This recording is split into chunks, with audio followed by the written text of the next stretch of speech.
ரீசெண்டாக நடந்த Norway chess டோர்னமெண்ட்டில் win பண்ணியிருந்தேன். ஸோ அதுக்காக நம்ம சிஎம் சார் கூப்பிட்டுருந்தாங்க மீட் பண்ணுறதுக்கு. ஸோ மீட் பண்ணோம் அண்ட் கேம் கூட விளையாண்டோம். ஸோ அது வந்து ஒரு சர்ப்ரைசிங்கான மூமெண்ட், நான் எதிர்பார்க்கல. பட் சாரே வந்து போர்டு எடுத்துகிட்டு வர சொல்லி நாங்கள் ஒரு கேம் ப்ளே பண்ணியிருந்தோம். ஸோ அது ரொம்ப சந்தோஷமாக இருந்துச்சு. அண்ட் மீட் பண்ணி பேசினாங்க. ஸோ சந்தோஷமாக இருக்குது. ஏன்னா உடனே வந்து லைக் டோர்னமெண்ட் இப்போ தான் முடிஞ்சது, உடனே மீட் பண்ணி பேசுறது வந்து நல்ல சப்போர்ட்.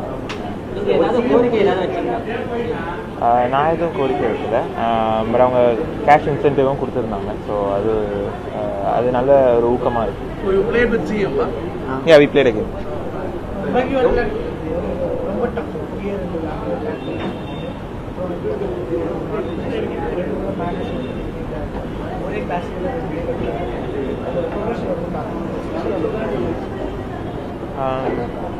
ஐ திங்க் கேம் குவாலிட்டி வைஸ் நல்லா தான் பண்ணிட்டு இருந்தேன். பட் ஆனால் அதுக்கான ரிசல்ட் வரல. இந்த டோர்னமெண்ட்டே வந்து ஃபர்ஸ்ட் ஹாஃப் கொஞ்சம் நல்லா போகலை. பட் செகண்ட் ஹாஃபில் அந்த ரிசல்ட் வர ஆரம்பிச்சிது. ஸோ எனக்கு சந்தோஷமாக இருக்குது. ஏன்னா நிறைய ஹார்ட் ஒர்க் இந்த கேண்டிடேட்ஸ்க்காகவும் சரி, ஜென்ரலாகவும் நிறைய என் டீமோட நிறைய ஒர்க் பண்ணியிருந்தோம். அதுக்கான ரிசல்ட் வருதுங்கும் போது சந்தோஷமாக.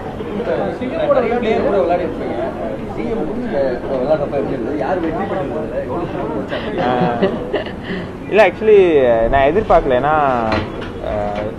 நான் கேள்விப்பட்டதில்லை சிஎம் சார் விளையாடுவாங்கன்னு. அண்ட் அவங்களே தான் வந்து போர்டு எடுத்துகிட்டு வர சொன்னாங்க. ஸோ எடுத்துகிட்டு வந்து அவங்க டேபிள்லேயே தான் அரேஞ்ச் பண்ணி டக்குன்னு செட்டப் பண்ணி விளையாட ஆரம்பித்தோம். அண்ட் நல்லாவே ப்ளே பண்ணாங்க. லைக் ஸோ அவங்க கேட்டேன் என்ன எப்போ ஆடுவீங்கன்னு. ஸோ ஃப்ரெண்ட்ஸோடு ஆடுவேன் அப்படின்னு சொன்னாங்க. அண்ட் நல்லாவே ப்ளே பண்ணாங்க.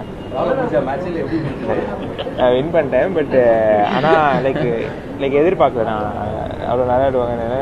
நல்லா விளையாடுறேன். நம்ம ஆடுவாங்கன்னு எனக்கு தெரியாது.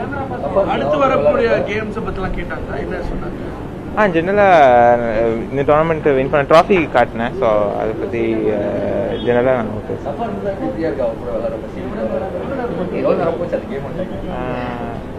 50 minutes.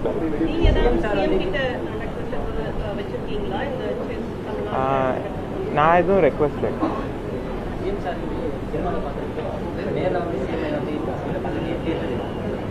நான் பார்க்கும்போது சிஎம் சாராக தான் பார்த்தேன். கேஷ் இன்சென்டிவ் கொடுத்துருக்காங்க.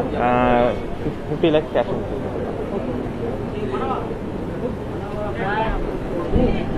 அண்ட் ஓகே, இந்த ஆப்பர்ச்சுனிட்டியில் லைக் ஜென்ரலாக வந்து ஸ்போர்ட்ஸ்க்கு வந்து நிறைய சப்போர்ட் கிடைக்குது. ஸோ அதுக்கெல்லாமும் தேங்க்ஸ் சொல்லிக்கிறேன்.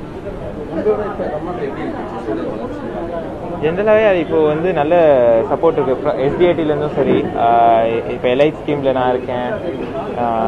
எல்லா டாப் நம்ம தமிழ்நாட்டில் இருக்கவங்க எல்லாருமே இருக்கோம். ஸோ அதில் வந்து நல்ல சப்போர்ட் கிடைக்குது. ஸோ சந்தோஷமாக இருக்கு. ஏன்னா ப்ளஸ் டெஸ்ட்க்கு வந்து நல்ல ரெக்கக்னேஷன் இருக்குன்றதை பார்க்கும்போது கிளியராக சந்தோஷமாக இருக்குது.